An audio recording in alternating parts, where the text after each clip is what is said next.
en face de mes adversaires. Lève en face de mes adversaires. Délivre-moi de toutes les maladies. De toute maladie. Au nom de Jésus. Amen. Le Dieu que nous servons, c'est un Dieu d'amour.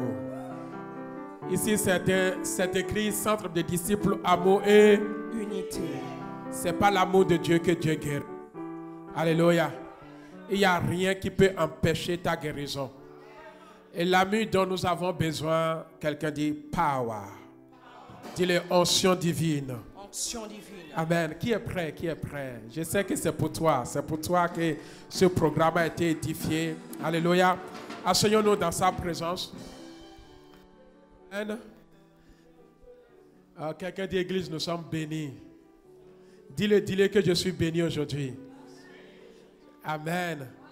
Aujourd'hui, c'est ta bénédiction. Et nous aimerions laisser la place à notre papa. Quelqu'un dit un père.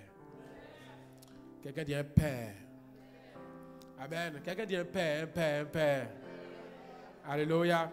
Bien-aimé, quand je parle d'un père, je parle de qui? Je sais de qui je parle. Alléluia. C'est notre papa et c'est mon père. Amen. Vous savez, quand un père est avec toi, tu es dans l'assurance. Nous avons des pères biologiques, ce n'est pas pareil. Alléluia.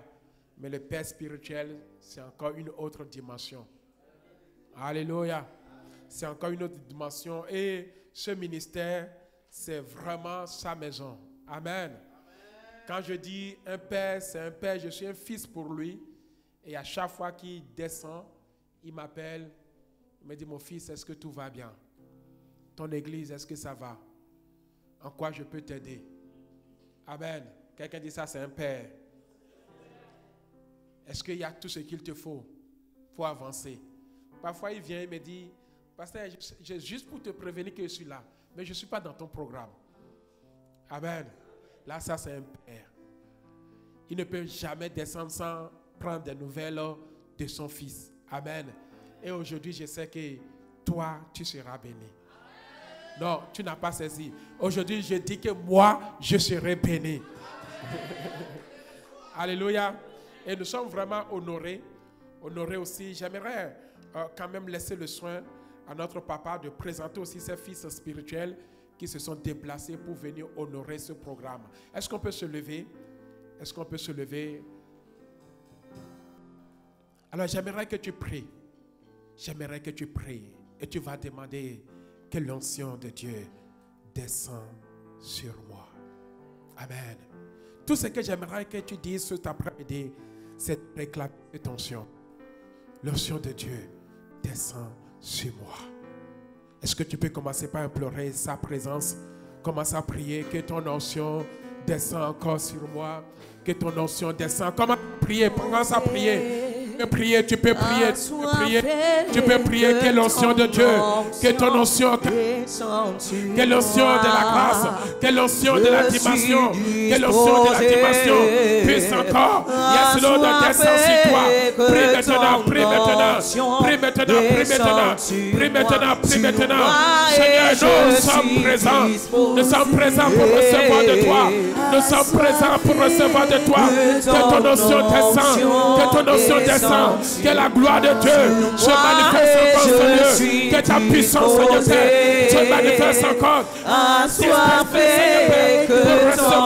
Pour recevoir.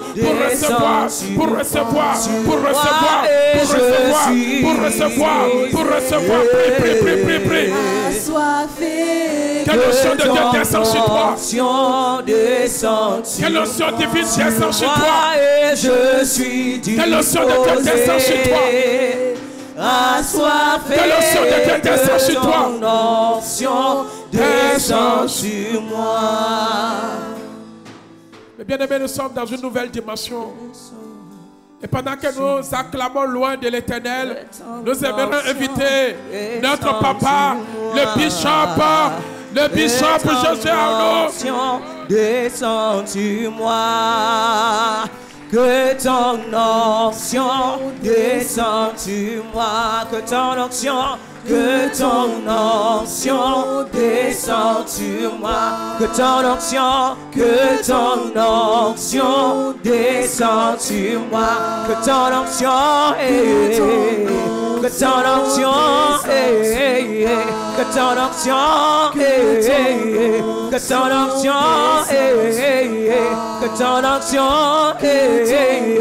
ton onction, que ton onction, que ton onction, que ton onction, que ton onction, que ton onction, que ton onction, que ton onction, descend sur moi. Alléluia. Alléluia. Alléluia. Je dis Alléluia. Je dis Alléluia. Je dis Alléluia. Je dis Hosanna.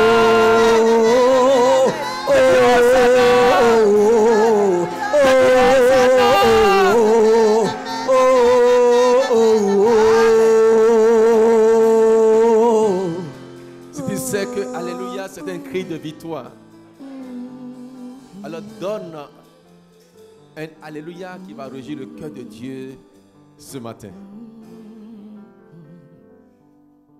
Tu vas élever vers l'Éternel un Alléluia qui va faire vibrer son trône, afin qu'il s'élève et qu'il descende dans ta condition et pour agir dans ta vie. 1, 2 et 3. Alléluia!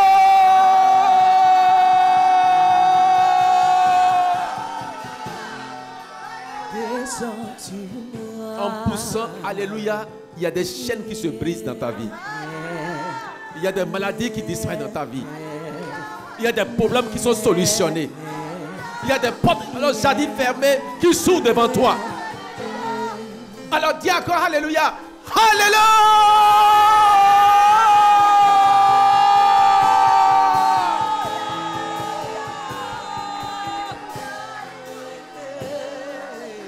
Ton Alléluia rend possible l'impossible.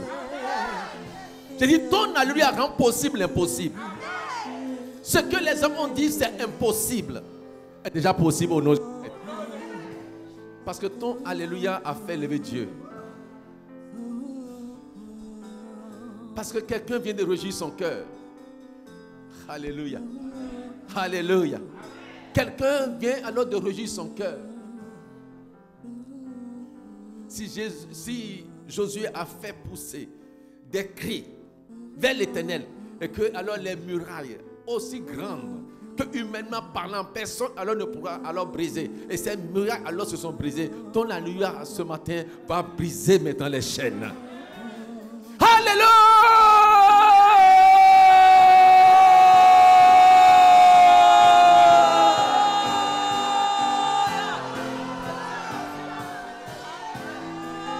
Parce que tu viens de pousser, alléluia. L'échec ne sera pas ton lot. Je dis, l'échec ne sera pas ton lot. Je n'entends pas ton amen. Je dis, parce que tu viens de crier alléluia. L'échec ne sera pas ton partage. Mais la victoire t'accompagnera. Je dis, la victoire t'accompagnera. Et on t'appellera un plus que vainqueur. Si tu le crois, dis-moi amen.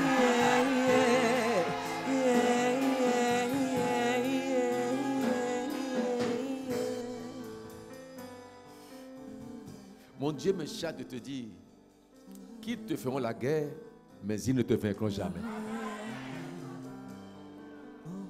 Ils te feront la guerre. C'est au pluriel. Combien sont-ils? Je le sais. Mais ils sont nombreux. Quelles sont les situations qui se lèvent alors contre toi et qui te font la guerre pour t'avilir, t'anéantir, t'écraser, t'empêcher de lever la tête, te condamner maintenant à pleurer jour et nuit?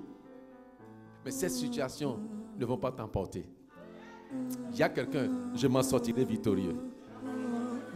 Oh non, tu n'es pas sûr de ce que tu es en train de dire. Dis à quelqu'un, je m'en sortirai victorieux. Alléluia. Si tu le croyais, amen, tu allais changer de position. Parce que tu ne peux pas sortir et être à la même place. Je m'en sortirai victorieux. Je verrai cette situation de loin. On dirait, mais où est-il? Il n'est point ici. Il n'est plus ici. Il est déjà sorti. Il est ressuscité. Il n'est plus là. Là où on l'attendait te voir, tu ne seras pas là.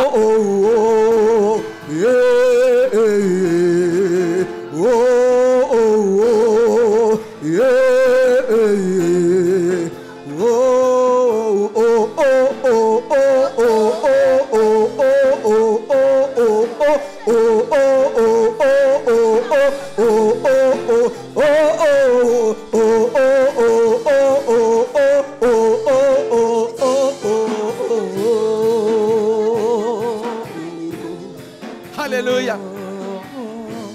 On pensait encore te voir dans un lit vital. Mais quand ils viendront, les gens diront, mais elle n'est plus là. Elle est déjà rentrée chez elle.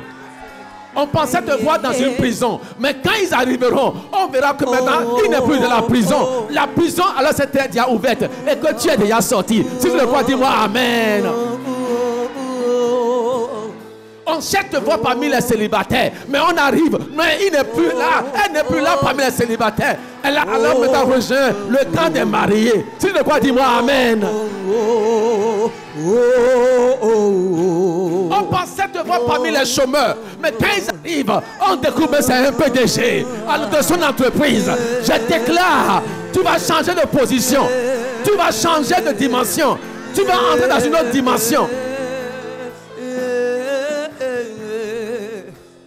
Si tu le crois, dis-moi Amen. Qu'il en soit ainsi. Vous êtes bénis dans le nom de Jésus-Christ. Je vous apporte les salutations du Bénin, de ma chère tante épouse Chantal que vous connaissez bien. Alléluia. Et je bénis le Seigneur d'être au milieu de vous ce matin pour vous servir. Je suis là pour vous servir. Amen. Oh, que Dieu soit loué. Est-ce que vous pouvez m'aider à acclamer ce merveilleux couple, ce beau couple? Ah.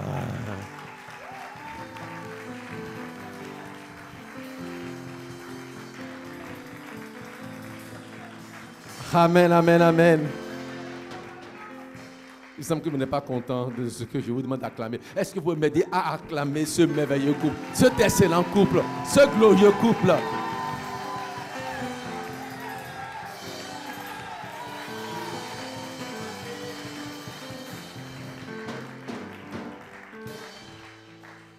Un couple ministériel qui fait de grandes choses pour Dieu. Des enfants spirituels loyaux, il n'y en a pas beaucoup. Des enfants spirituels fidèles, il n'y en a pas beaucoup. Mais ceux-ci, je peux témoigner de leur vie, de l'amour qu'ils ont pour le Christ et le fardeau qu'ils portent pour l'œuvre de Dieu.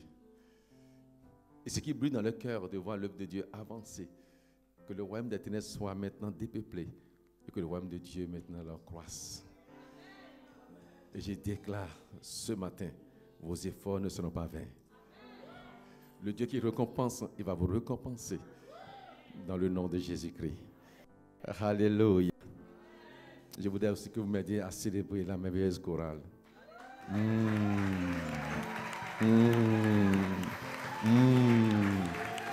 Amen.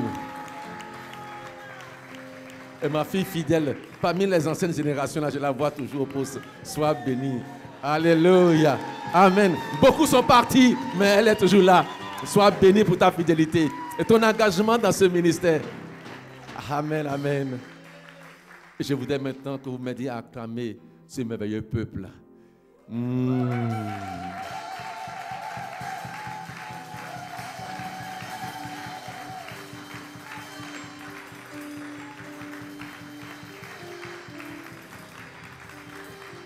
Amen. Et ce couple merveilleux que je toujours fidèles au poste. Chaque fois que je viens, ils sont toujours là. Est-ce qu'on peut les ovationner? Moi, je vous aime. Soyez bénis.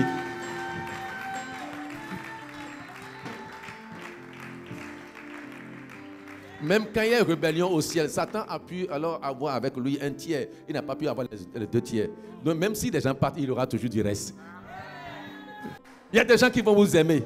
Donc peuvent alors vous critiquer, vous discréditer, vous blâmer, mentir sur vous. Mais il y a des gens qui diront, quelles que soient les circonstances,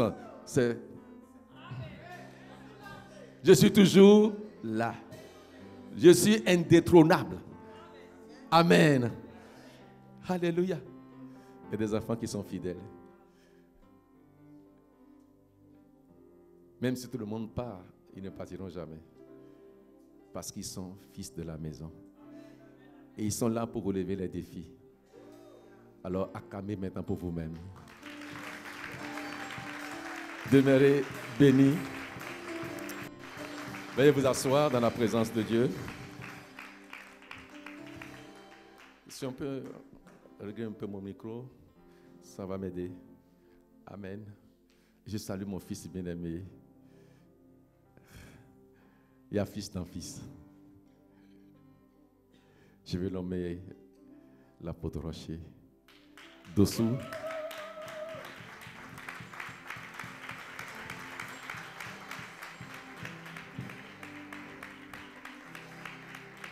C'est un fils bien-aimé et un fils qui m'a toujours honoré. Je dis bien un fils qui m'a toujours honoré. Je sais de quoi je parle. Vous avez l'opportunité de le découvrir. Il y a un grand potentiel en lui. Il y a un grand dépôt en lui. Et je peux vous le recommander. Comme un fils loyal, très dévoué, très humble et très simple, mais très profond dans la parole et dans la révélation. Sois béni pour qui tu es.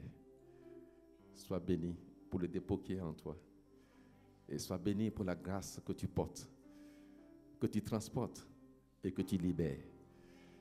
Je sais et je suis convaincu. Bientôt, tu seras une révélation pour des multitudes. Au nom de Jésus-Christ. Amen.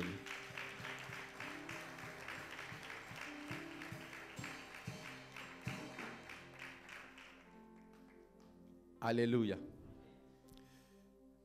Alors, j'ai vu mon fils a fait une affiche et il a mis en bas thème: revêtez-vous de l'armure pour la délivrance et la guérison. Amen. Mais ce matin, je vais parler de quelque chose de simple, de profond, d'indispensable,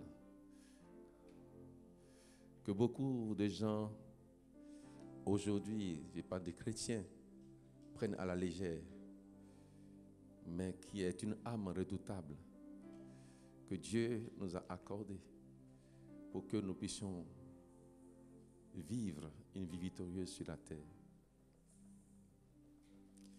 Oui, le revêtement d'armure ou des armes spirituelles est une volonté de Dieu pour son peuple. Dans Éphésiens chapitre 6, verset 11, le Seigneur nous dit: revêtez-vous les armes de Dieu afin de pouvoir tenir ferme contre les ruses du diable. Revêtez-vous de toutes les armes de Dieu. Pour quel but? Afin de pouvoir tenir ferme contre les ruses du diable. Cela veut dire que les armes alors spirituelles sont disponibles. Elles sont accessibles. Mais il te revient et il me revient d'aller les saisir, d'aller les prendre et s'en revertir. Sinon, tu pourras avoir les armes à ta disposition et ne pas les prendre.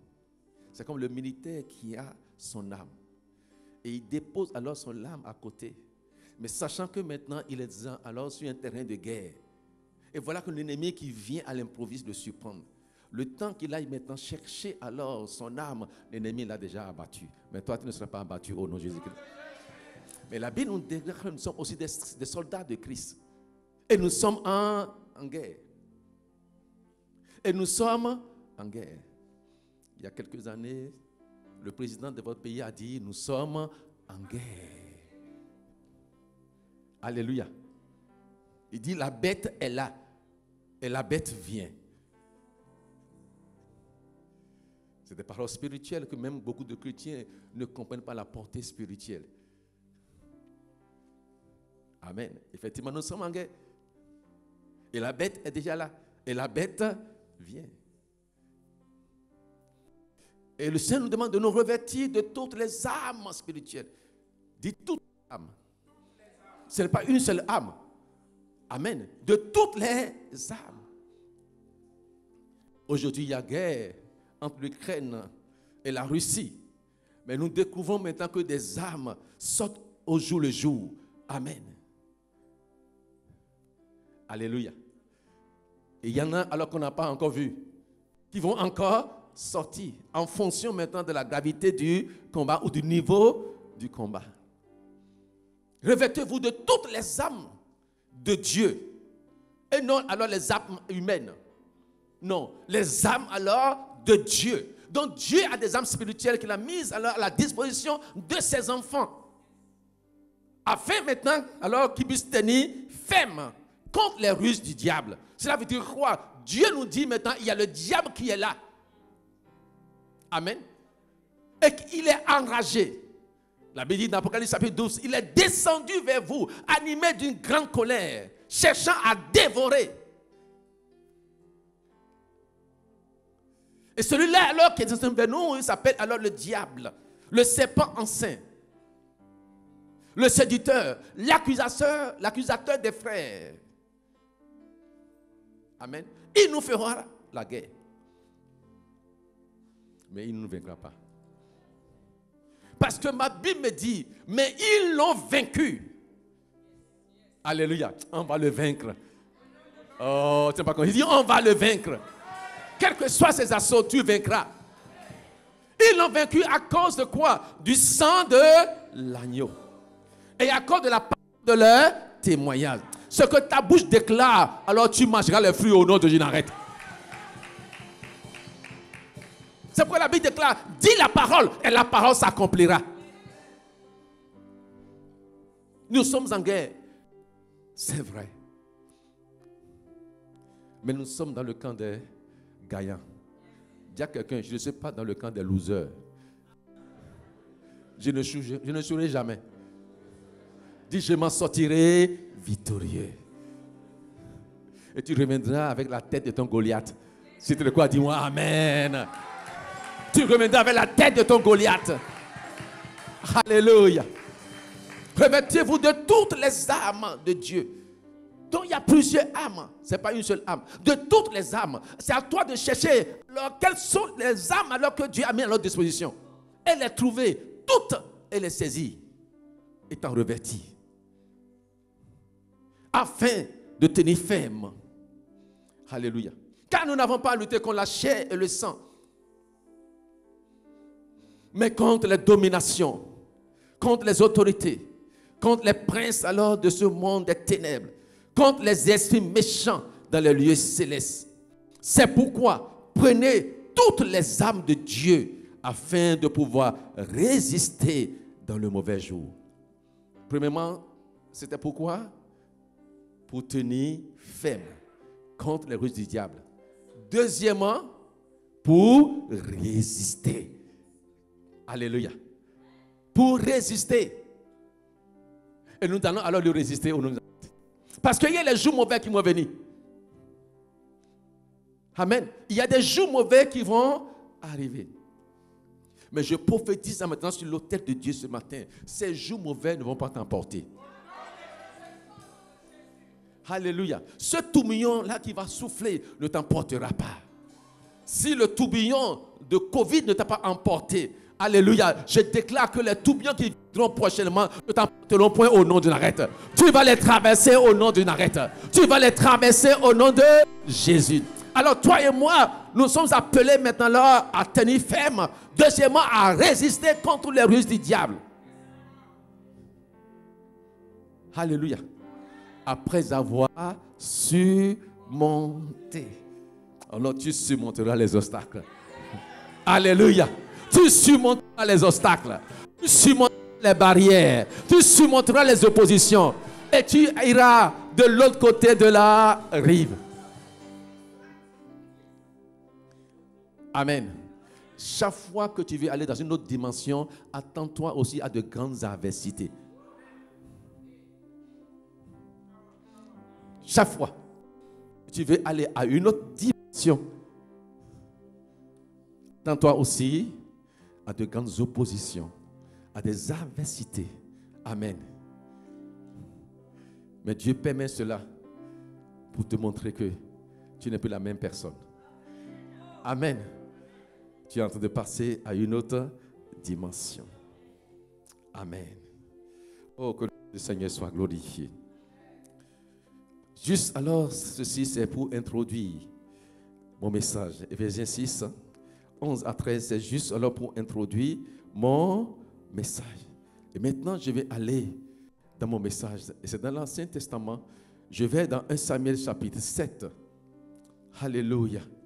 Du verset 1er. 1 Samuel chapitre 7.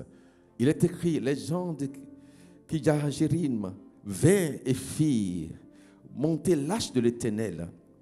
Il la conduisit dans la maison d'Abinadab, sur la colline, et il consacrait son fils pour garder l'arche de l'Éternel.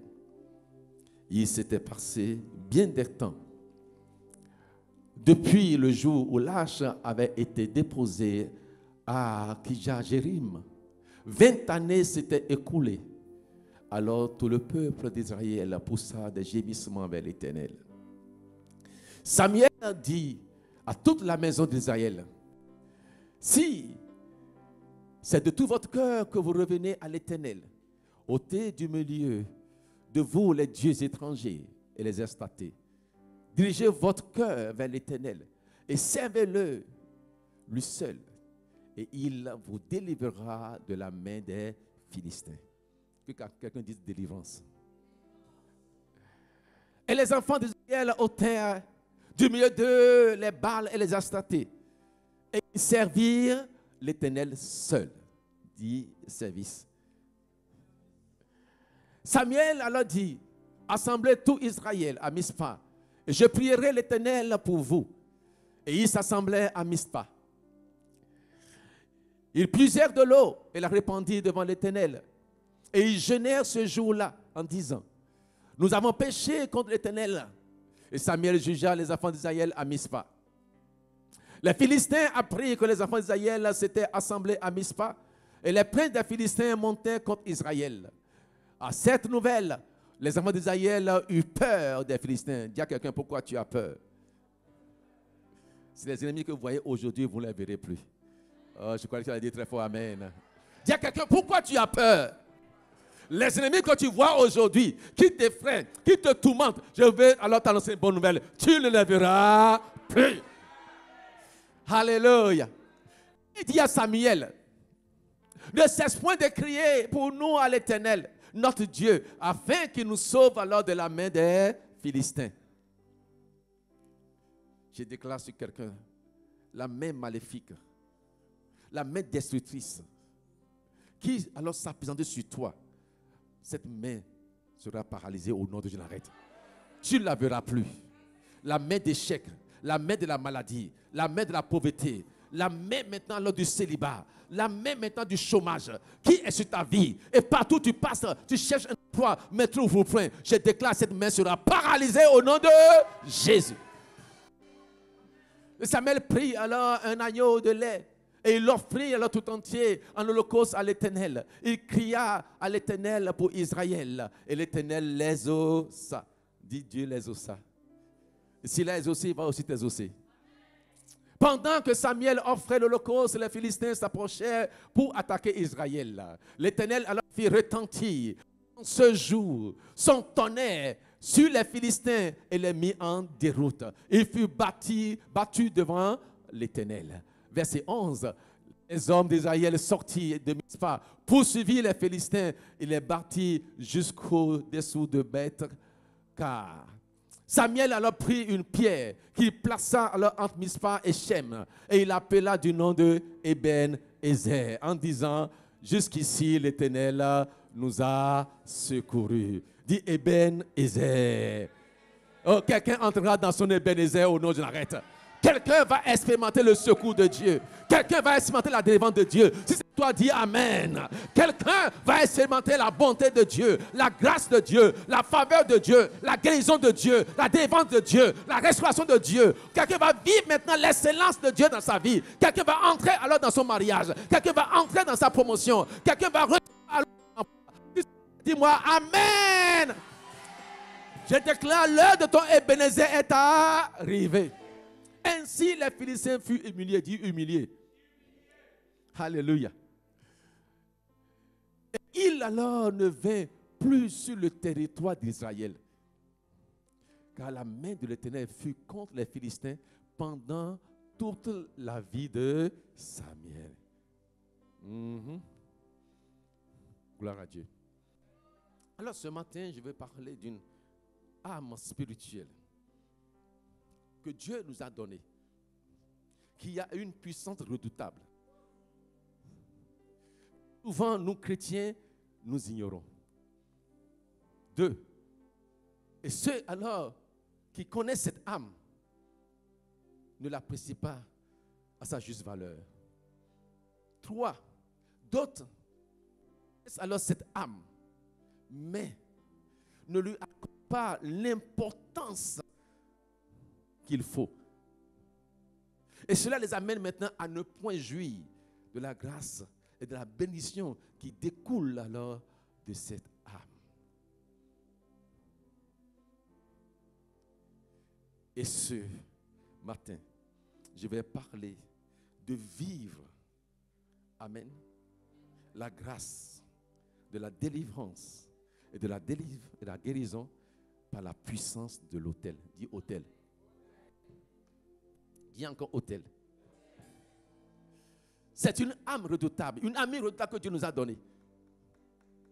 J'ai dit souvent dans mon église, alléluia, si les chrétiens pouvaient savoir ce qu'on appelle autel, il y a des combats que tu ne feras plus. Je dis bien, il y a des combats que tu ne feras plus.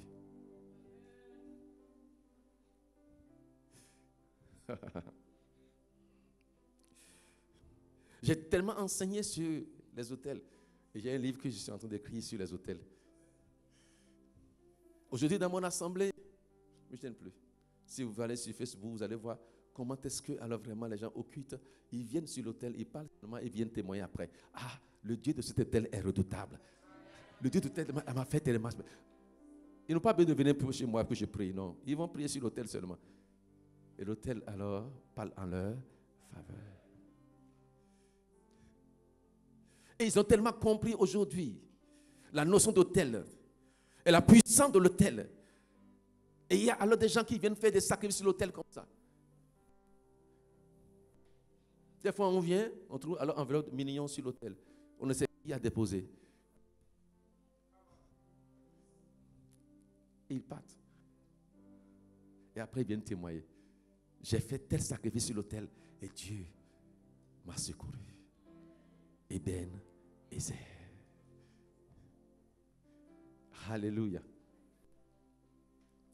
Je vais alors aller un peu en arrière pour montrer ce qui s'est passé. La Bible déclare que les Philistins se sont levés contre alors le peuple d'Israël. Et ils ont commencé alors par perdre dans la guerre. La première fois, ils ont perdu 4000 personnes. Ils ont échoué devant les Philistins, lamentablement. Puis ils se sont dit maintenant non. Si on a échoué, c'est parce que Dieu n'était pas avec nous. Nous irons chercher maintenant l'arche de Dieu. Et ils sont allés chercher l'arche de Dieu. et amené l'arche de Dieu au lieu vraiment du combat. Et quand ils ont amené l'arche de Dieu au lieu du combat, ils ont poussé un grand cri. Au point où, alors, dans le camp des Philistins, alors, les gens ont tremblé. Ils se disent, qu'est-ce qui se passe? On dit, l'arche de Dieu est entrée maintenant, alors, dans le camp des Israélites. Et ils se sont dit, nous sommes foutus.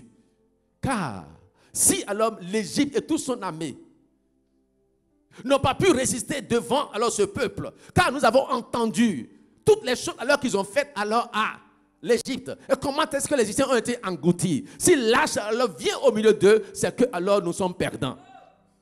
Mais ils ont repris la parole.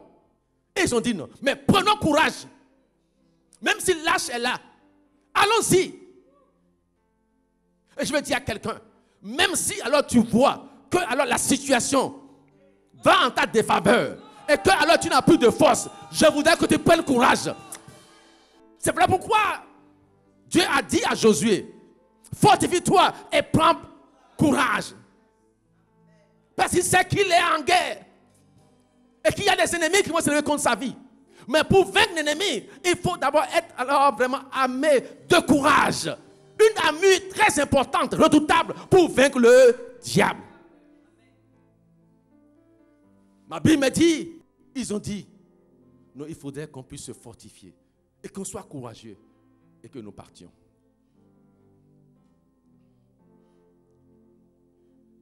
Vous pouvez voir ça dans le chapitre 4, chapitre 5, 6 et 7. Mon message sera sur les... Je ne vais pas lire parce que vraiment, je risque de perdre le temps. Ils se sont armés de courage. Et ils sont allés confronter les Israélites. Et ils ont eu encore la victoire. Ah, malgré l'arche de Dieu. Je veux dire à quelqu'un, malgré que Dieu soit présent, en face de certaines circonstances, il est là, mais il ne fait rien. Tu es chrétien, tu te dis, mais pourquoi? Dieu dit, je vais te dire, je suis là, mais je ne ferai rien. Pourquoi? Parce que tu l'as déshonoré. Et je parle alors du premier autel, je parle de l'autel de ton cœur. Là où alors le Seigneur doit résider. Et des gens maintenant ont fait alors venir l'autel de Dieu des ronces, des épines.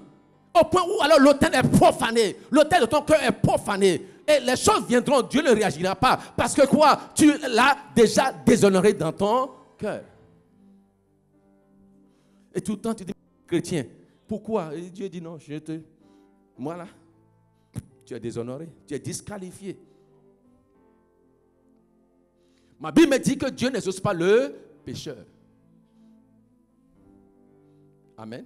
Mais il exaucera le pécheur qui va se repentir et se réconcilier à lui. Demande à ton voisin, quel est l'état de ton cœur? Comment est ton autel intérieur?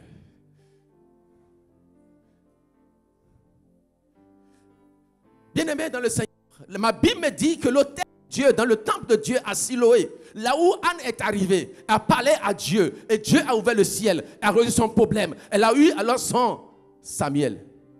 Mais dans cet autel, il y avait alors les enfants de Samuel, Ophni et Phiné, qui ont profané l'autel, couché avec les femmes alors sur l'autel, mettaient maintenant alors des fourchettes dans alors vraiment les marmites pour prendre les grosses parts, des sacrifices offerts à l'Éternel. Et ils en mangeaient. L'autel était profané. Mais le vrai Dieu était toujours là. Et le papa d'être alors un bon père qui réprimande ses enfants est devenu alors un père bonbon. Pourquoi faites-vous cela? Non, vous ne savez pas que c'est mauvais. Il ne les a pas réprimandés avec force. Et Dieu dit, vous êtes en train de profaner mon autel. Sur ce même autel, quelqu'un qui a un bon cœur arrivé a reçu sa grâce. Mais sur le même autel, des gens sont là, Dieu dit, je ne les connais pas. Je vous ai déjà rejeté. Bref. Et quand ils ont pris l'âge, Ophni et Phiné sont partis aussi à la guerre. Sachant que maintenant, avec l'âge de Dieu, nous allons avoir la victoire. Dit erreur. Ils ont échoué lamentablement. Et Ophni et Phiné sont morts. l'arche de Dieu a été saisie par un peuple nombreux a été décimé par les Philistins. Et un a fui pour revenir dire au sacrificateur Élie ce qui est arrivé. Il va dire à Élie, tes 2 enfants sont morts. Jusque-là encore, ce n'est pas grave. Il attendait quelque chose. Il demandait, et l'arche de Dieu?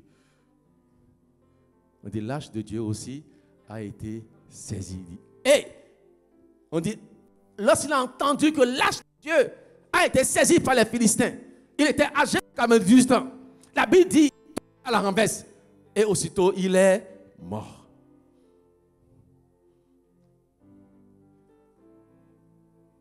Comme si c'était la fin. Mais les calamités vont encore se suivre. La femme de Phinéas qui était enceinte, presque à terme, lorsqu'elle a appris la nouvelle de la mort de son mari, non, elle n'a pas encore dit non, bon, il est mort. Mais elle lâche. Elle aussi a appris que l'arche de Dieu a été saisie. On dit en même temps, elle a eu les douleurs de l'enfantement. Elle a enfanté de manière prématurée. Boum! Et sa douleur était encore atroce. Or, la Bible déclare quand une femme accouche, elle oublie les douleurs de l'enfantement. Mais chez elle, ce n'était pas le cas. Elle a accouché. C'est alors qu'elle a fait un fils. Mais elle n'a pas oublié les douleurs de l'enfantement. Elle va déclarer maintenant que cet enfant qui est né sera appelé Ichabod. C'est-à-dire, la gloire a été bannie d'Israël. La gloire de Dieu. Dis à ton voisin, Seigneur, il ne faut pas m'ôter ta gloire. Dis-le avec assurance. Oh, ça semble être alors juste une petite parole. Qu'est-ce que Moïse, plutôt Adam et Ève ont perdu dans le jardin? La gloire. Ils étaient là, encore vivants. Ils ne sont pas morts physiquement. Mais la gloire de Dieu s'est retirée. La présence de Dieu s'est retirée. Et ils ont découvert leur nudité. Je déclare, ce diable ne perdra pas sa gloire au nom de Jésus. Quel que soit ce qui va arriver, vous n'allez pas perdre votre gloire au nom de Jésus. Bien-aimés, nous devons faire beaucoup attention à ce temps de la fin. Nous avons une âme redoutable, puissante, qui nous permettra alors d'avoir de très grandes victoires. Mais le tout dépendra maintenant de comment est-ce que nous valorisons alors cette âme spirituelle que Dieu nous a donnée. La Bible dit que les Philistins prirent l'arche de Dieu et ils l'en transportèrent à d'Ében-Ézer à Asdod. Alléluia. Après, alors c'est emparé de l'arche de Dieu. Les Philistins alors la firent entrer dans la maison de Dagon et la plaçaient alors du côté de Amen. Comme ils ont pris l'arche de Dieu et que l'arche de Dieu n'a pas pu maintenant leur délivrer le peuple d'Israël, ils se sont dit maintenant, bon, l'arche n'a aucune puissance. On va l'humilier en l'amenant maintenant alors sur l'autel alors de notre Dieu. Dis à quelqu'un, il doit autel contre autel.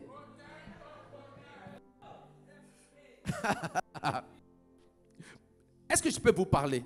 Ce n'est pas que l'arche a perdu sa puissance, mais c'est ceux-là alors qui devaient maintenant être les gardiens de l'autel de Dieu alors, qui ont déshonoré Dieu. Et Dieu s'est retiré d'eux, mais il est toujours présent. Dis à quelqu'un, Dieu est dedans.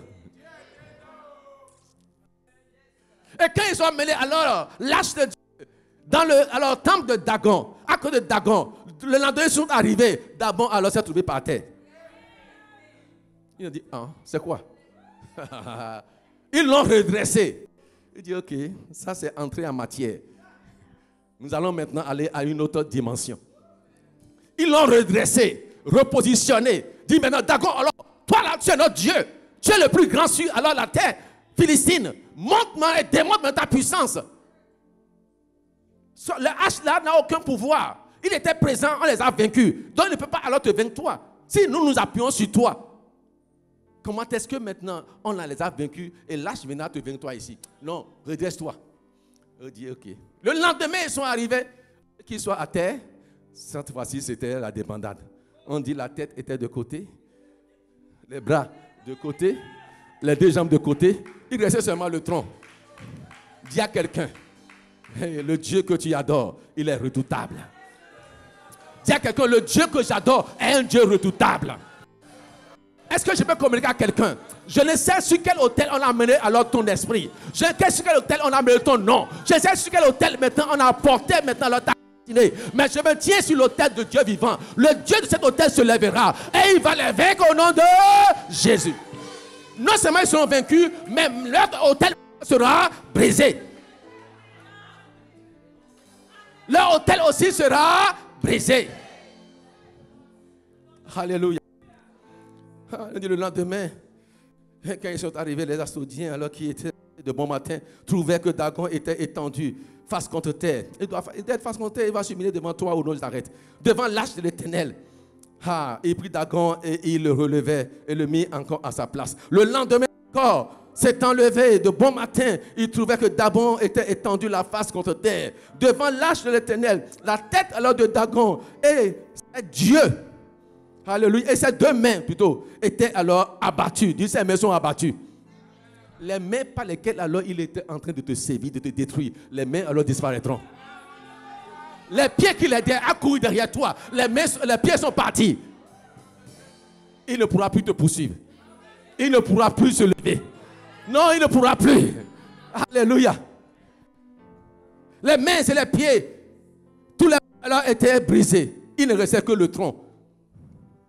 C'est pourquoi jusqu'à ce jour, les prêtres de Dagon et tous ceux qui entrent dans la maison de Dagon à Asdod ne marchent plus sur le seuil. C'est-à-dire la honte sera totale qu'ils me disent, hey, c'est fini pour nous. On ne pourra plus marcher sur le seuil. Ils vont chercher maintenant l'ordre de position et de marche au nom du Nazareth. Le verset 6. La main de l'Éternel s'appesantit sur les Asdodiens et il mit alors la désolation parmi eux. Il les frappa d'hémorroïdes, Asdod et dans son territoire. Dit hémorroïdes. Dieu les frappa d'hémorroïdes. J'ai dit, si vous connaissez la valeur de l'autel, amen. Il y a des combats que vous n'avez pu faire, mais c'est Dieu qui va combattre à votre place. Amen. Parce que Dieu a vu maintenant un alors l'humilier. Alléluia. Il a traité d'abord le cas de ses enfants, mais il va montrer à ce Dieu-là. Non, il y a Dieu dans Dieu. Amen. Il ne faut pas s'amuser avec moi. Alléluia. On verra la différence entre ton Dieu et leur Dieu au nom de Jésus. Je dis, on verra la différence entre ton Dieu et leur Dieu. Ils ont des dieux, mais toi tu as un seul Dieu. Alléluia. Mais leur Dieu c'est des petits dés. Mais ton Dieu est un grand dé. Alléluia. Quand ce Dieu grand se lève, tous les faux dieux s'inclinent. Oh, je déclare que les faux dieux s'inclinent. Les faux dieux de cette nation qui se lèvent contre alors l'église s'inclinent au nom de la reine. Dieu, vous les connaissez, ils ont des noms bizarres. C'est les dieux qui sont cravatés. Ils sont là, ils agissent, ils s'unissent. Mais je déclare, parce que ton Dieu se lèvera, les faux dieux alors vont s'abaisser. Ils vont s'incliner au nom de Jésus. Alléluia. Dieu hémorroïde. Amen. Il pourrait plus voir. Il veut s'asseoir, il s'assoit de côté. Parce que ça sortait bourre comme ça là. Et le sang coule encore. Il dit, c'est qu'est-ce qui se passe? Ton Dieu a commencé par agir. Il agira en ta faveur au nom de Nazareth. Je déclare que tous ceux-là qui te combattent, alléluia, que Dieu les frappe au nom de Jésus Nazareth. Ah, tu ne dis pas amen. Moi, tu veux les laisser. Ah non, c'est une question de choix. Tu les laisses, ça va être un problème. Mais je ne combattrai pas éternellement. C'est quoi? Dieu m'a appelé pour alors l'affranchissement, pour la liberté. Et je suis venu dans le royaume de Dieu. Et je suis toujours là à dire, sors, non. Seigneur, frappe-les d'hémorroïdes au nom de...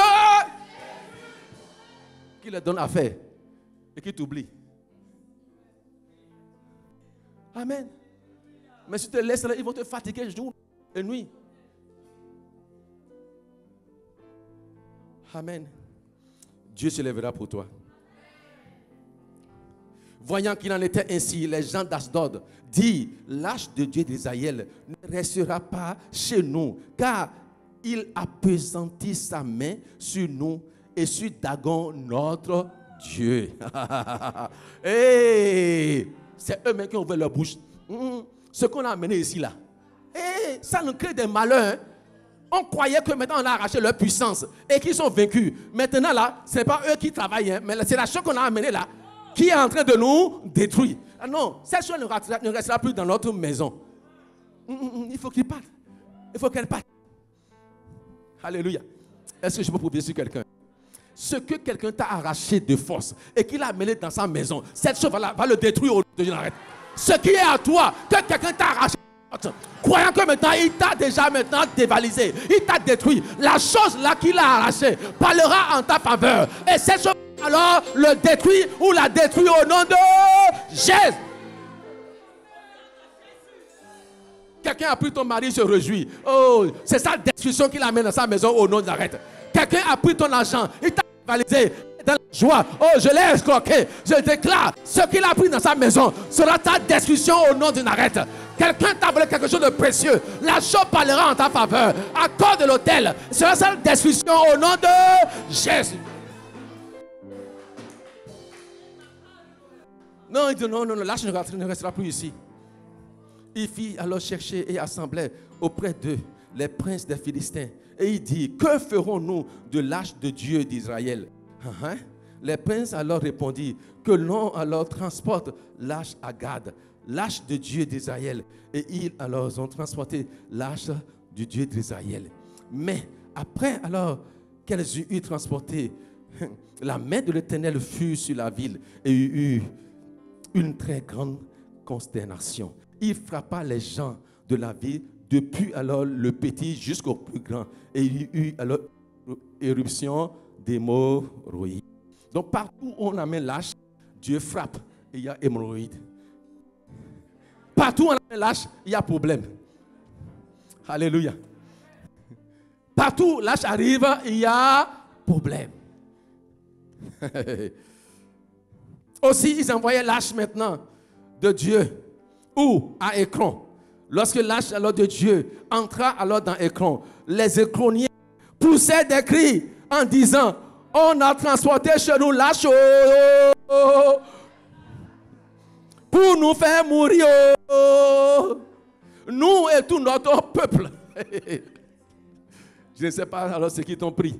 Ce qu'ils t'ont pris là maintenant est devenu un problème chez eux. Ils ont mis la main sur la tête. Oh, regardez, ils ont amené l'arche de Dieu chez nous. Oh, et l'arche de Dieu va nous faire périr. Eux-mêmes ont dit, ils vont mourir. La vie et la mort sont au pouvoir de la langue. Ce qu'ils ont déclaré, ça doit leur arriver au nom de Nazareth. Je déclare que les états destinés périssent au nom de Jésus Nazareth. Et donc, ce qui n'a pas alors combattu pour le peuple, quand eux ils ont pris l'arche pour arriver, cela maintenant combat pour eux sans le peuple. Parce que le Dieu de l'arche s'est levé. Ton Dieu s'élèvera. Alléluia. Il fit chercher et assembler, encore le verset 11, tous les princes des Philistins. Et il dit, renvoyez l'arche de Dieu d'Israël, du Dieu d'Israël, qu'elle retourne ou non en son lieu. Amen. Et qu'elle alors ne nous fasse pas mourir. Il y en a un coup, il y en a un coup. Je suis en train de parler notre patois, quoi. Ils vont mourir, oh. Parce qu'ils ont cherché, non. C'est comme quelqu'un cherche, il le trouve. Non, retournons l'arche de Dieu maintenant. Où? D'où est-ce qu'on l'a pris? Afin que l'arche alors ne nous fasse pas périr. Amen. Je ne sais pas si vous me suivez. Alors, si au début on s'arrêtait là où l'arche de Dieu est arrivé et ils ont été vaincus par les Philistins, on a dit que l'arche n'aura pas de puissance. Mais quand on suit maintenant, l'arche maintenant dans le camp de l'ennemi a une puissance redoutable. Mais dans le camp alors des enfants de Dieu, aucune puissance. À cause de quoi? Le péché. Église de Dieu, faisons très attention au péché. Faisons très, très attention au péché. Il y a de grandes choses que tu vas perdre. Il y a des bénédictions alors qui vont s'évaporer. Il y a des projets qui vont disparaître à cause du péché. Et Dieu est là, il ne dit rien. Parce que tu l'as déshonoré. Mais ce Dieu est toujours puissant. Amen. Donc très attention. Alléluia. Et les gens qui ne mouraient pas étaient alors frappés d'hémorroïdes. Et les cris alors de la ville montaient jusqu'au ciel. Dieu traitait leur cas. Il faisait périr une multitude de personnes. Et ceux-là qui ne faisaient pas mourir, il les frappait d'hémorroïdes. C'est-à-dire que quoi? Ils sont dans la salle pour le châtiment. C'est-à-dire la souffrance avant la mort. Vous allez souffrir d'abord d'hémorroïdes et votre cas sera traité bientôt. Je prie pour quelqu'un. Alléluia. Le Dieu d'Israël viendra traiter le cas de tes ennemis. Amen. Et l'âge, alors, chapitre 6. On dit l'âge de Dieu, alors, fut 7 mois dans le pays des Philistins. Et les Philistins appelaient les prêtres et les devins. Et il dit, que ferons-nous de l'âge de l'Éternel? Faites-nous connaître de quelle manière nous devons la renvoyer en lieu. Amen. Quand ils ont pris l'âge. Mais pour retourner, alléluia, la restitution. Ah, tu vas la faire avec souffrance. Tu vas même regretter pourquoi alors toucher à ça. Pourquoi tu as appris ça? Il dit maintenant, que devons-nous faire pour retourner l'âge en son lieu? Le chapitre 6. Il répondit, si vous renvoyez l'âge de Dieu d'Israël, ne la renvoyez point à vide. Si vous devez renvoyer l'âge à son lieu de départ, il ne peut plus partir vide. Ça veut dire que quoi? Ce que vous avez pris là, vous avez mis chez vous, sera l'objet de votre dépouillement total. S'il savait, il n'allait pas toucher à l'âge. Ne la renvoyez pas vide, mais faites à Dieu, grandez, un sacrifice de culpabilité. Alors vous guérirez et vous saurez que pourquoi sa main ne s'est pas retirée de dessus vous. Amen. On a parlé de la mûre pour la guérison et la délivrance. Dieu dit, alléluia, à travers les conseillers maintenant, alors qu'eux-mêmes sont choisis. Vous voulez renvoyer l'âge alors en Israël. Mais l'âge ne pourra pas partir en Israël les mains vides. Alléluia. Vous devez maintenant apporter un sacrifice de culpabilité. Parce que pour avoir touché à l'âge de Dieu, vous vous êtes rendu coupable envers Dieu. Et il faut qu'il y ait restauration et restitution. Et pour que l'âge puisse retourner en Israël, vous devez apporter le sacrifice de culpabilité pour avoir touché à l'interdit. Et qu'est-ce que alors il devait payer comme prix? Écoutez ce qu'il devait payer comme prix. Sinon, la guérison ne sera pas accomplie. Les Philistins disent, quelle offrande lui ferons-nous? Il répondit, 5 tumeurs d'or. Dis or. Dis encore or. Ce n'est pas les reins. Ce n'est pas le bronze. Sika. Chez moi, on dit Sika. L'or, on appelle ça Sika. Alléluia. Vous allez maintenant à la tumeur d'or. Amen. 5 tumeurs d'or. 5 tumeurs, 5 souris d'or. D'après le nombre des provinces des Philistins. Car une même plaie a été sur vous tous et sur vos princes. C'est-à-dire, les 5 provinces dans lesquelles alors ils ont amené l'âge de Dieu doivent leur donner une tumeur d'or, une tumeur de souris. Les villes aussi où l'âge est passé, ils doivent apporter alors de l'or. La Bible déclare dans Romains 8, 28, que toutes choses concourent au bien de ceux qui aiment Dieu et de ceux qui sont appelés selon son dessein. Si alors vraiment les Philistins savaient que cette situation-là, c'était pour les dépouiller, ils n'allaient pas toucher à l'âge. Et Dieu a permis cela pour que l'or revienne à la maison. Il y a des situations que Dieu permettra pour que alors, les richesses des nations, Dieu dit, il permet aux méchants d'amasser et de venir les donner à ceux qui lui sont fidèles. Je déclare, tu seras là, quelqu'un va travailler pour toi et va t'amener l'or à la maison au nom d'arrêt. Amen. Et les choses précieuses vont revenir. Faites des figures alors de cette humeur. Alléluia. Et vous devez les ramener maintenant en Israël. Et puis, il leur donne alors un conseil. Pourquoi endurcissez-vous votre cœur comme les Égyptiens et Pharaon ont endurci leur cœur? N'exerçait-il pas ces châtiments alors sur eux et ne les laissait-il pas alors partir les enfants d'Israël? Donc, il les avertit. Si vous entêtez là, vous allez finir comme les Égyptiens ont fini. Tous, vous serez exterminés. Donc, il ne faut pas que vous endurcissiez votre cœur. Alléluia. Vous prendrez l'arche de l'Éternel, verset 8, et vous la mettrez maintenant sur le char. Vous placerez à côté d'elle, dans un coffre, les objets d'or que vous donnez alors à l'Éternel en offrande pour le péché. Puis, vous la renverrez et elle partira. Amen.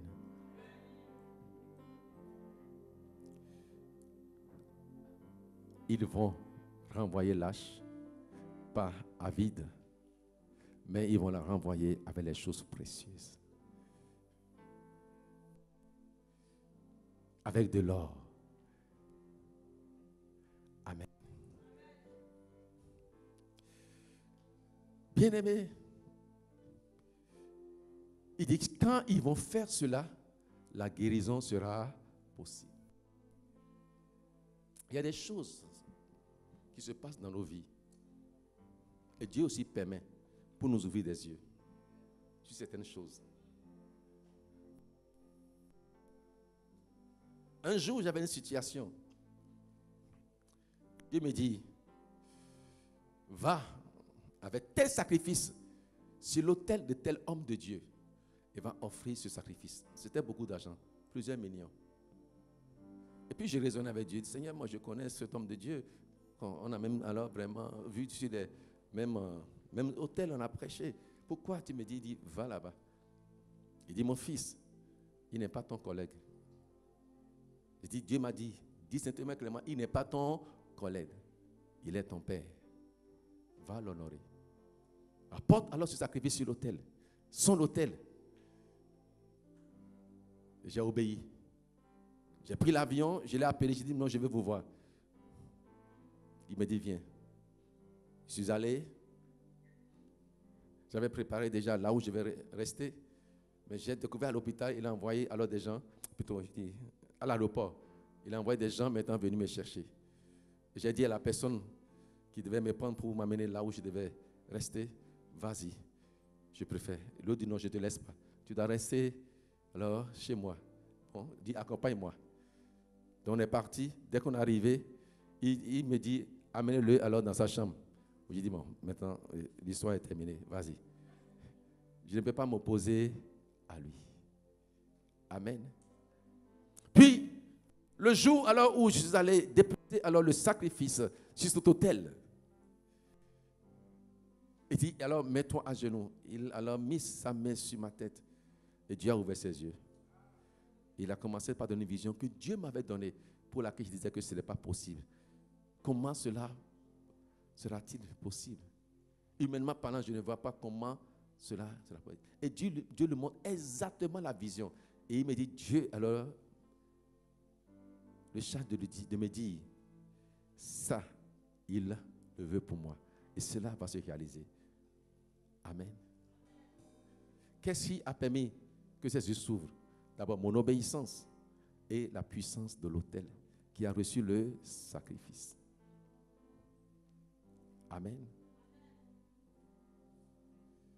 Aucun autel ne parle sans sacrifice. Le sacré déposé sur l'autel est la voix de l'autel. Si tu veux que l'autel parle en ta faveur, il faut apprendre à déposer ton sacrifice sur l'autel. L'autel, c'est la base de l'ouverture du ciel sur la terre. C'est le lieu de rencontre entre l'humain et le divin. C'est le lieu maintenant où alors le naturel et le surnaturel maintenant alors vont se croiser. C'est là où les anges montent, amen, avec nos requêtes, nos sujets, et descendent avec nos solutions. L'autel, c'est le lieu où le Seigneur incline son oreille et écoute maintenant nos cris, nos doléances. Et il se lève maintenant pour agir en faveur des saints. L'autel est puissant. L'autel est redoutable. Amen. Bref, mon frère, ma soeur, je parle alors de quelque chose de très important. Quand ils ont obéi, la guérison s'est manifestée. La délivrance s'est manifestée. Alléluia. Maintenant, allons au chapitre 7 pour voir maintenant ce que Dieu va faire pour le peuple d'Israël. Et c'est pour vous montrer que le Dieu que tu adores et que j'adore, amen, lorsque l'autel sera rétabli, ce Dieu se lèvera et il agira. Amen. Élie a dit au peuple, jusqu'à quand cochez-vous des deux côtés? Être pour Baal, être pour Dieu? Non. Si vous êtes pour Baal, soyez pour Baal. Et si vous êtes pour Dieu, soyez pour Dieu. Quand il a lancé le défi aux 850 prophètes de Baal, il a testé. Il a dit quoi? Le Dieu qui répondra par le feu sera le vrai Dieu. Ces magiciens, ces astronautes ont fait tout ce qu'ils pouvaient faire pour que le feu descende. Le feu n'est pas descendu. Mais comment est-ce que Élie a fait descendre le feu? Il a rétabli l'autel. Il a d'abord rétabli l'autel. Il a restauré l'autel. Amen. Et c'est quand l'autel a été rétabli, restauré, il a versé de l'eau sur l'autel. Il a invoqué le Dieu de l'autel. Le ciel s'est ouvert. Et le feu est descendu. Quand l'autel est rétabli, Dieu se manifeste. Est-ce que je parle à quelqu'un ce soir? Les gens de Kijarim vinrent et fit monter l'arche de l'Éternel et la conduisit maintenant dans une maison d'Abinadab sur la colline et la consacrait. Et lui consacrait alors son fils Éléazar pour garder l'autel de Dieu. Là, je parle de l'arche. Amen. L'arche sera positionnée toujours alors sur un lieu qu'on appelle l'autel. Amen. Et je dis, il n'y a pas alors d'autel sans gardien d'autel. Pas d'autel sans gardien d'autel. Il y a toujours quelqu'un alors qui est le gardien de l'autel, qui entretient l'autel. Alléluia. Au verset 2, la Bible déclare qu'ils firent du temps. Amen. Est-ce que alors vous me dites, ils alors vont faire passer le temps maintenant alors sur l'autel de Dieu. Le verset 2. Ils s'étaient passé alors bien du temps depuis le jour où l'arche avait été déposée à Kirjathaïm. 20 années s'étaient écoulées.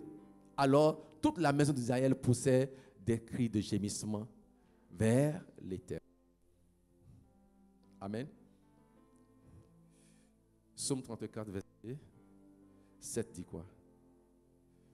Quand le malheureux crie, l'Éternel entend, délivre de toutes leurs prières. Apprends à crier à Dieu dans les temps difficiles. Oh, tu n'as pas dit Amen. Si tu ne cries pas à Dieu, tu ne trouveras jamais ton Ebenezer. Le secours ne te viendra jamais. Quand le malheureux crie, l'Éternel entend et il le délivre. Amen. Donc ta délivrance viendra maintenant alors par les cris, les gémissements que tu feras pousser vers l'Éternel. Parce que l'autel est déjà rétabli. Alléluia. Amen. Dieu, alors de l'autel, va dire, quelqu'un est en train de crier vers moi. Je descendrai et je le délivrerai. Alléluia. La première chose qu'il fit, c'est de crier vers l'Éternel. Il poussait les cris vers l'Éternel.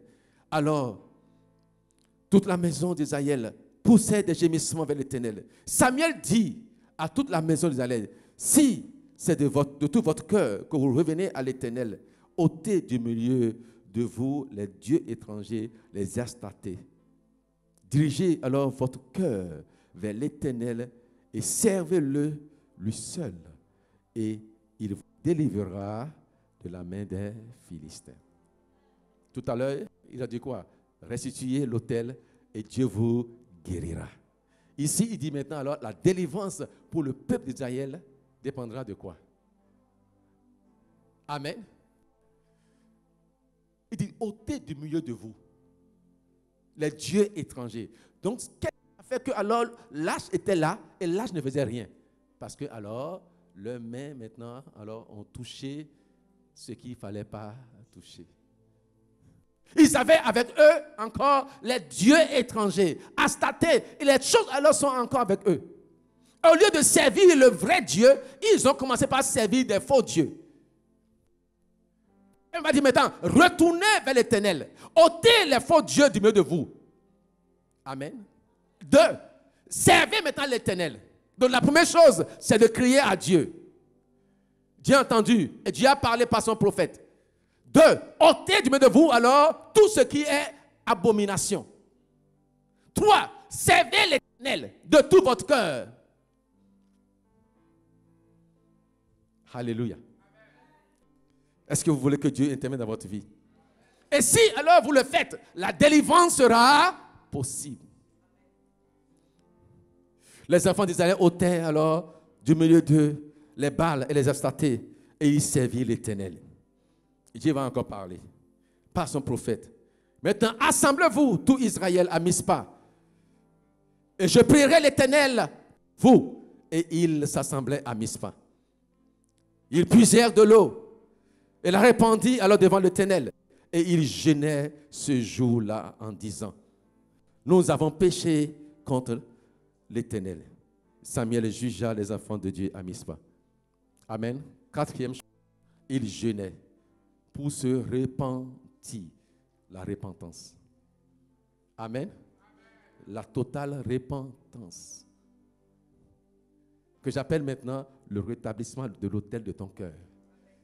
Tu as ôté les choses qui ne sont pas bonnes. Comme Dieu a dit à Moïse, mets la main dans ton sein. Il a mis la main dans ton sein. Il dit, enlève ta main. Il a vu, alors sa main était remplie de lèpre blanche. D'où vient la lèpre blanche? De son cœur. Autrement, c'est pour dire à Moïse, si tu veux voir ma gloire, il faut que ces choses-là sortent d'abord de ta vie. Ôtez du milieu de vous les faux dieux, les dieux étrangers. Amen. Et répentez-vous en ma présence. Et dans le jeûne, alors, ils se sont repentis dans la présence de l'Éternel. Alléluia. Et Samuel dit, et il dit à Samuel, ne cesse point de crier pour nous à l'Éternel notre Dieu, afin qu'il nous sauve de la main des Philistins. Amen. Quelle main s'abat sur toi? Quelle main brise est en train de te détruire? Quelle main maléfique est en train maintenant de t'anéantir? Mais cette main, tu ne la verras plus. Il dit, cette main sera paralysée maintenant. Dieu va l'ôter parce qu'ils ont commencé par rétablir alors leur autel. Alléluia. Et pendant que Samuel offrait maintenant, non, plutôt le verset 9, Samuel alors prit un agneau de lait et il offrit tout entier en holocauste à l'Éternel. Amen. Alors je vous pose une question. Le sacrifice se fait où? Sur l'autel. Ça veut dire quoi? Avant que alors Samuel ne fasse maintenant le sacrifice, il a rétabli l'autel. Après leur repentance, il a rétabli l'autel. Et il a compris que l'autel, alors qu'il a rétabli, ne parlera jamais tant qu'il ne fera pas un sacrifice sur l'autel. Et lui-même, il a pris maintenant alors un agneau au lait. Amen. Et il fit le sacrifice sur l'autel de Dieu. Alléluia. Il prit alors un agneau de lait et il l'offrit tout entier en holocauste à l'Éternel. Et il cria maintenant à l'Éternel pour Israël. Et l'Éternel les ossa. Est-ce que je parle à quelqu'un ce matin? Pourquoi alors Dieu n'a pas encore intervenu, n'a pas exaucé, tant que l'autel alors n'a pas été rétabli et tant qu'il n'y a pas eu un sacrifice sur l'autel?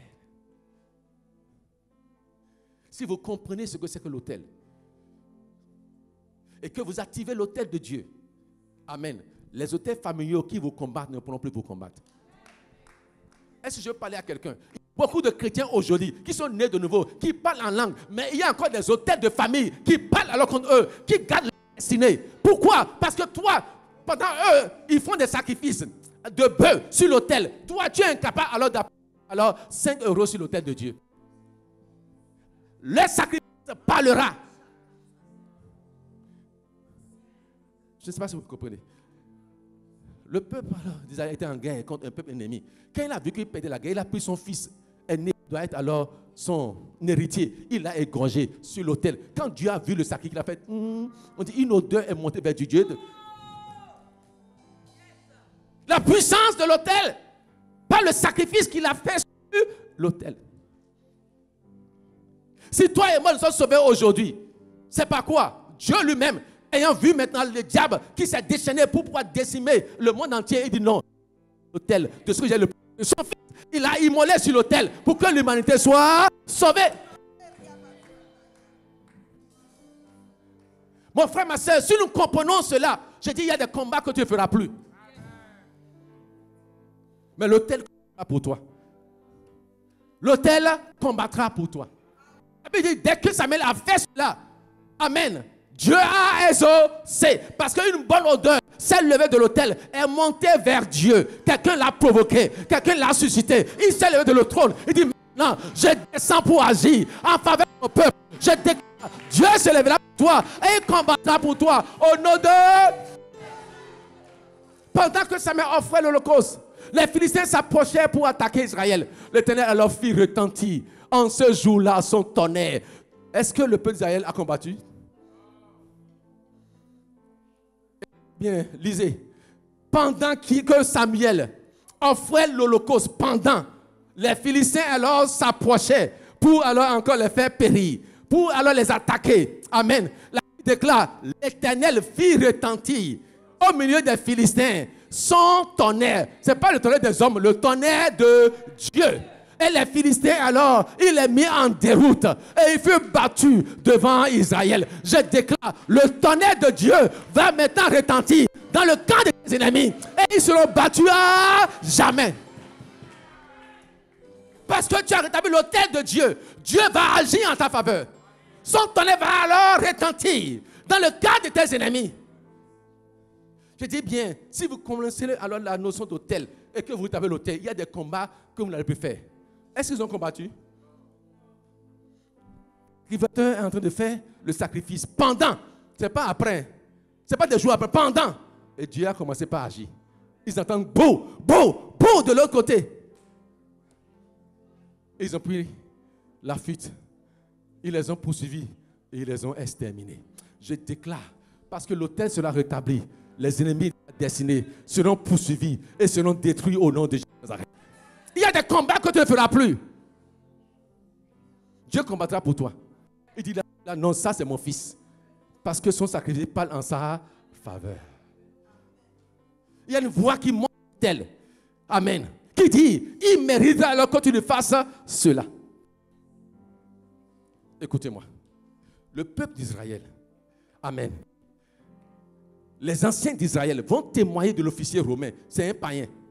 Il ne croit pas en Dieu. Mais il a fait quelque chose.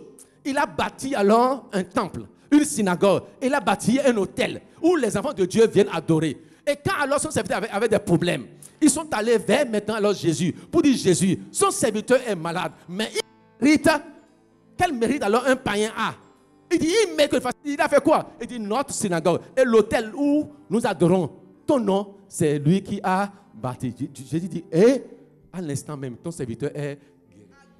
L'autel alors parlera en ta faveur. L'autel apportera la guérison. L'autel apportera la délivrance. L'autel apportera la restauration. L'autel apportera le salut. L'autel apportera la bénédiction, la promotion, le mariage. Il te donnera l'enfantement, la procréation. Il va te l'accorder. Les actes de destinée, il va te les donner. L'autel va t'ouvrir de grandes portes, des portes salutaires, des portes de bénédiction, les portes portes seront ouvertes devant toi. Accord de l'autel qui parle en ta faveur. Pendant qu'il fait fils, Dieu l'a exaucé. Alléluia. Le verset qui suit. Alléluia. Verset 8.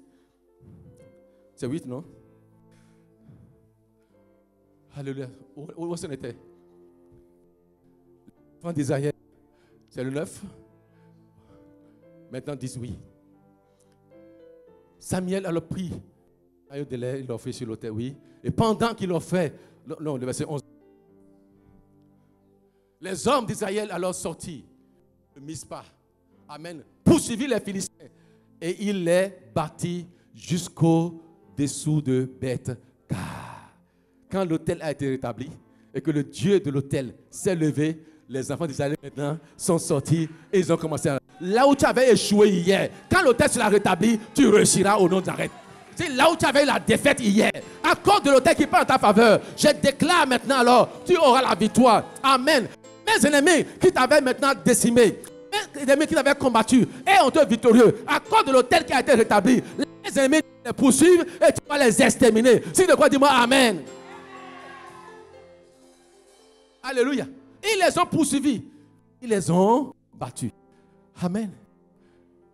Alléluia. Et Samuel prit une pierre. Il plaça entre Mispa et Chêne. Et il appela du nom d'Eben-Ezer. Dis une pierre. Dis encore une pierre. Alléluia. Souvent les autels alors sont partis. La plupart du temps avec alors la pierre. Amen. Chez moi, il y a des divinités tellement incomptables. Comme Athènes aussi, il y a tellement de divinités. Et il y a même, ils ne pourraient même plus donner de nom. Ils ont un autel à un Dieu inconnu. Tellement il y a tellement de dieux qu'ils ne savent plus quel nom donner. Amen. Mais quand même, c'est un autel qui est bâti. Chez moi, il y a des autels en ferraille qu'on appelle au goût. Amen. C'est l'autel maintenant alors des dangers, des accidents. Amen. De tout ce qui est calamité. Il y a les autels, on appelle Sakwata. C'est l'autel alors de la variole. On voit les maladies, les épidémies. Il y a tellement alors d'autels. Je ne vais pas citer les noms ici. Je sais d'où je viens. Je suis béninois. Est-Dahomey. Alléluia. Donc il y a tellement d'autels. Je sais qu'il y a beaucoup de pays d'Afrique alors qu'ils retournent les Béninois. On se demande, est-ce qu'il y a des chrétiens au Bénin? Parce que le nom alors de nous, c'est Vaudou. Amen. Mais il y a des chrétiens au Bénin. En voici un. Et il m'a établi pour détruire les autels du Bénin. Oui. Et je sais que je suis poursuivi partout. Mais ils ne peuvent rien contre ma vie. Alléluia. Parce que celui qui est moi est plus grand que celui qui est dans le monde. I know who I am. I know who I am. Ils te feront la guerre, mais ils ne te vaincront pas. Il n'a pas dit qu'ils ne te feront pas la guerre. Ils te feront la guerre, mais ils ne te vaincront pas. Donc nous sommes en guerre, mais la victoire sera de ton côté. Ton nom sera parmi les plus que vainqueurs. Alléluia. Dis, je suis un conquérant. Amen. Et tu auras la victoire au nom de Jésus Nazareth. Il a alors pris une pierre. Amen. La pierre symbolise quoi? Le Christ, le rocher des âges, la pierre angulaire. Amen. La pierre angulaire, le rocher des âges. Oh, tu es pierre. Et sur cette pierre, je bâtirai mon église. Alléluia. Sur cet autel qui est le Christ ressuscité vivant, mon autel sera bâti. Et j'ai dit, sur alors cette pierre, quiconque alors il tombera sera écrasé. Sur qui alors la pierre tombera, oh, sera totalement démolie. Je déclare, parce que l'autel alors est établi. Un autel indélébile. Je déclare et je déclare, la victoire sera toujours certaine dans ta vie au nom de... Amen.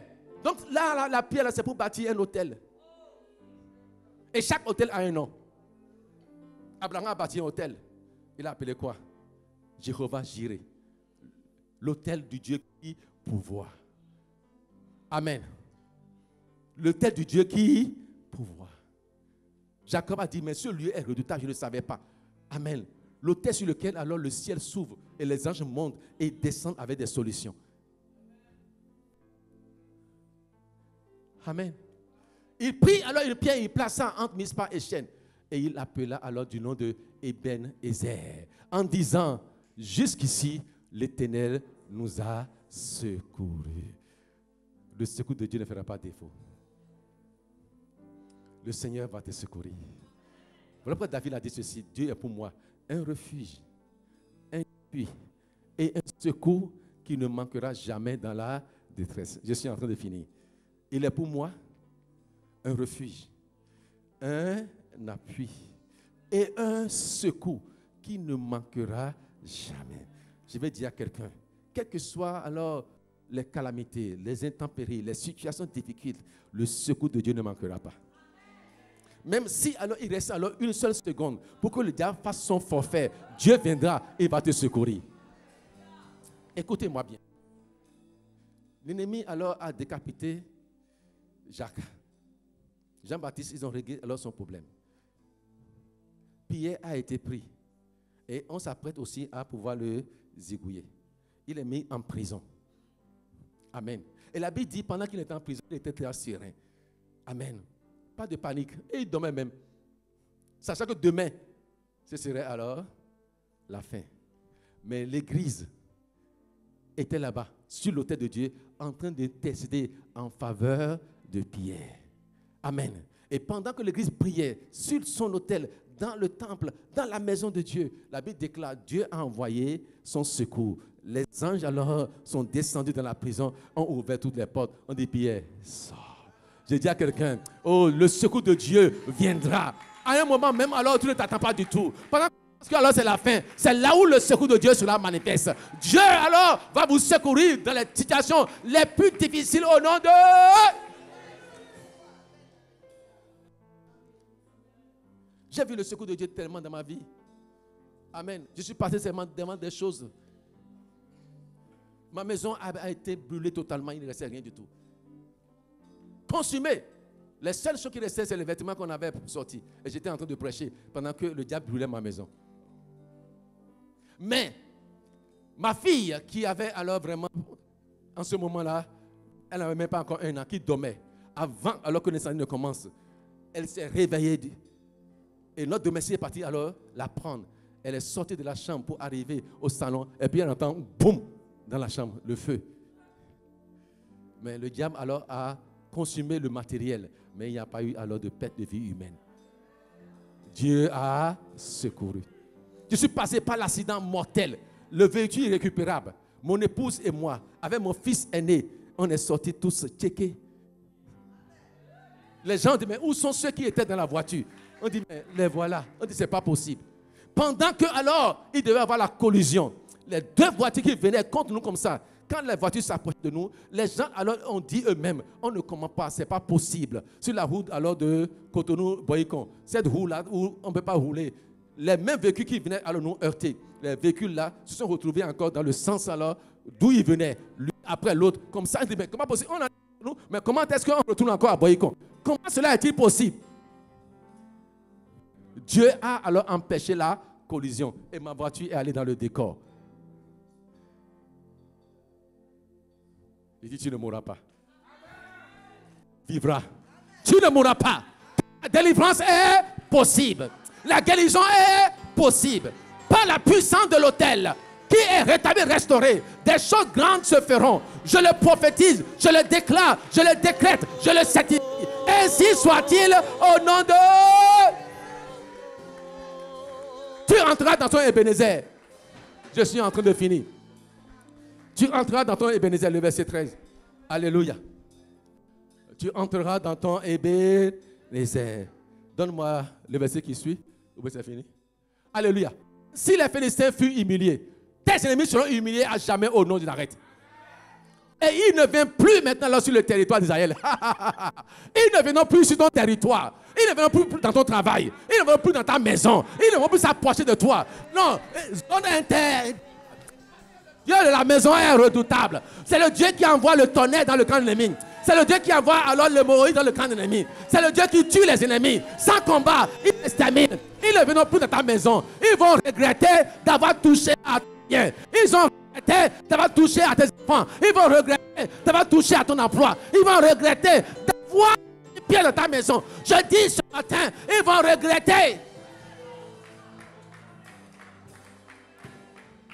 Car la main de l'Éternel alors fut contre les Philistins pendant toute la vie de Samuel. Pendant toute la vie de Samuel. Vous comprenez pourquoi maintenant l'arche de Dieu n'avait pas réagi? Parce que le gardien d'autel qui alors gouvernait l'autel de Dieu, là-bas, avait alors détruit l'autel. Pas le péché. Mais quand quelqu'un alors qui est juste est venu à établir l'autel, on dit pendant toute sa vie, l'ennemi ne pourrait plus agir. Parce que le gardien d'autel est un homme alors agréable, fidèle, qui marche dans l'intégrité. Et l'autel alors n'a pas été profané. Et ainsi, pendant toute sa vie, c'est la victoire. Je déclare, je décrète. Si alors vos bergers n'ont pas profané l'autel de cette maison, je déclare, la défaite ne sera jamais à vous. On arrête. S'ils n'ont pas déshonoré l'autel de la maison, je dis la défaite ne sera jamais à vous au nom de Jésus. Amen. Mais la victoire sera pour vous à perpétuité. Si vous le croyez, dites-moi Amen. Dis, c'est pas fini. Ah, tu peux entendre le reste? Les villes que les Philistins avaient prises sur Israël retournaient à dire restitution. Alléluia. La santé qu'on t'a volée, ils vont encore te la restituer. Le bonheur qu'ils t'ont volé, ils vont encore te le restituer. J'ai dit, tout ce qu'ils m'ont volé, ils vont restituer. Ce qu'ils avaient pris, ils ont encore restitué. Je parle ce matin, totale restitution de Jésus. On dit, depuis Écron jusqu'à Gad, avec leur territoire, Israël alors les arracha de la main des Philistins et il eut paix en Israël et les Amoréens. Après la restitution, il y a quoi? La paix. FIFA, peace. Peace. Shalom. La paix dans ton cœur. La paix dans ton âme. La paix dans ta maison. La paix dans ton travail. La paix dans ton entourage. La paix dans ta relation. Il n'y aura plus de troubles. Il y aura la paix par la puissance de l'autel qui a été rétabli. La paix aura lieu. Amen. C'est de quoi dis-moi Amen. Jean 14, verset 27. Je vous donne la paix. Je vous laisse la paix. Je ne la donne pas telle que le monde la donne, mais je vous la donne de moi-même. Que quelqu'un reçoive la paix de Dieu maintenant. Reçois alors shalom. Le shalom divin. Et si tu le crois, dis-moi Amen. Reçois le shalom divin au nom de Jésus. Que l'Éternel Dieu alors te bénisse. Qui alors t'accorde la grâce de pouvoir expérimenter sa bonté et son amour. Amen. Je veux bien la vie de ceux qui ont compris cette révélation et qui ont amené alors un sacrifice sur l'autel volontairement. Le Dieu de l'autel va vous surprendre. Partout où je parle de l'autel, je sais ce qui se passe. J'ai expérimenté les choses sur l'autel. C'est pourquoi je prêche aujourd'hui sur l'autel. S'il y a des gens qui veulent le faire, ce n'est pas un appel de fond. Si tu veux activer l'autel de ta destinée pour entrer dans ta paix définitive, up to you. C'est ton choix. Amen. Tu peux le faire avant que je n'ai pris. Je dis, si l'Esprit de Dieu te pousse à rétablir ton autel, que l'autel parle en ta faveur, tu le fais. Amen. Si tu crois en la puissance de l'autel, au Dieu alors de l'autel, il parle et qui combat alors pour ses enfants, tu le fais. Je vais prier. Je voudrais que tu fasses alors ce que le peuple d'Israël. Je ne vais pas dire tous les points, mais je voudrais qu'il y ait une repentance si c'était possible. Si Dieu t'a parlé, qu'il y a quelque chose dans ton cœur qui fait que l'arche de Dieu est muet, inefficace, inopérant, dis la chose maintenant. Dis Seigneur, pardonne-moi. Il dit ôtez les dieux étrangers. Peut-être que alors tu as pris la résolution de ne plus servir Dieu. Amen. Parce qu'il a dit ôtez les dieux étrangers et servez l'Éternel. Peut-être que tu t'es retiré, tu t'es rétracté, tu dis non, je ne ferai plus rien. Répands-toi. Car le service rendu à Dieu est une source de bénédiction. C'est à toi de parler à ton Dieu. Amen. D'une repentance sincère, dis-le lui. Et s'il n'y a rien alors que dans ton cœur, pour lequel alors tu vas te repentir. Crie à lui maintenant, dis Seigneur, viens, agis dans ma vie. Je veux ta paix. Donne-moi ta paix et accorde-moi ton secours. Je veux maintenant entrer dans mon Eben-Ezer. Je veux demeurer maintenant dans Eben-Ezer pour après maintenant entrer dans la paix. Voyez, alors, tout ce que Dieu dit est vraiment fait de manière échelonnée, de dimension en dimension. Il faut d'abord le secours et après Eben-Ezer maintenant, tu entres dans ton shalom. Après le secours, tu entreras dans la paix. Que Dieu nous amène dans cette dimension. Parce que maintenant, alors tu as parlé à Dieu, ouvre tes mains à l'Éternel des armées.